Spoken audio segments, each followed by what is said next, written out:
एगो नगर में एगो पति पत्नी रहत रहे लोगन, बड़ा गरीब रहे लोगन। उनकर एगो बहिन रहली, त बहिनिया शुरुए से तनी बड़ा उत्पाती रहली। त नंदी भौजैया में पटे नाही ऐसे धीरे धीरे दिन पार होत रहे। त जवान भैली बियाह करे लायक भैली। त कहली कि कहो ले जैता कहीं खोज पूछ के कह देता भिखारी के घरे, झंझट खत्म होत। बड़ा अथी करेली, चैन से रहे नहीं देली। त गरीब रहना के बियाह करे खोजत गईना त एगो खूब गरीबे से बियाह तय कैना त ओई जंगल रहे। बियाह तय कैना त आइल बाराती त बियाह शादी भइल उनकर। ओकरे बाद से विदाई कैली त का कैली, भर देहिया उनकरे गुड़ पोती दिहली। पूरा उनकर संगे का जितना समय बितौले रहली ओकर कसर निकाल लिहली, पोती दिहली या विदाई को दिहली।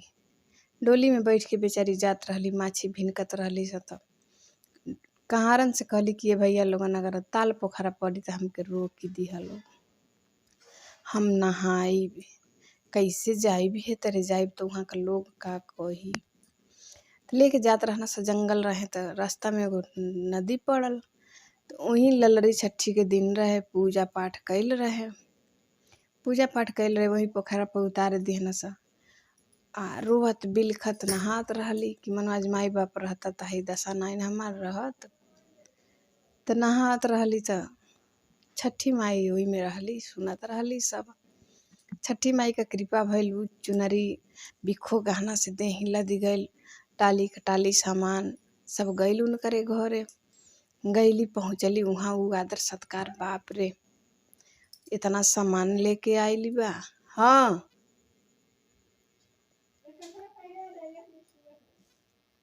पैराव तनी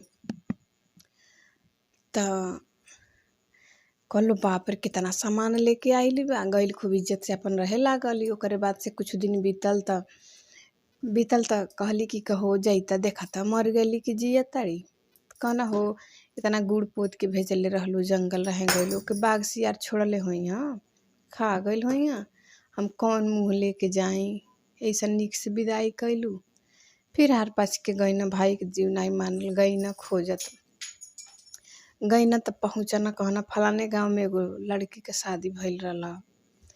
उ लड़किया बाड़ी, कहना लो अरे बाप रे उ त इतना राज पाट लेके आइल रहे कि आज राज भोगतिया। गईना घरे त कहना ए बहिन ई सब का ह। कहली ये भैया सब छठी माई का कृपा ह, हम बहुत सुखी बानी। भाभी त हमरे संगे हेंगा कैली, लेकिन हम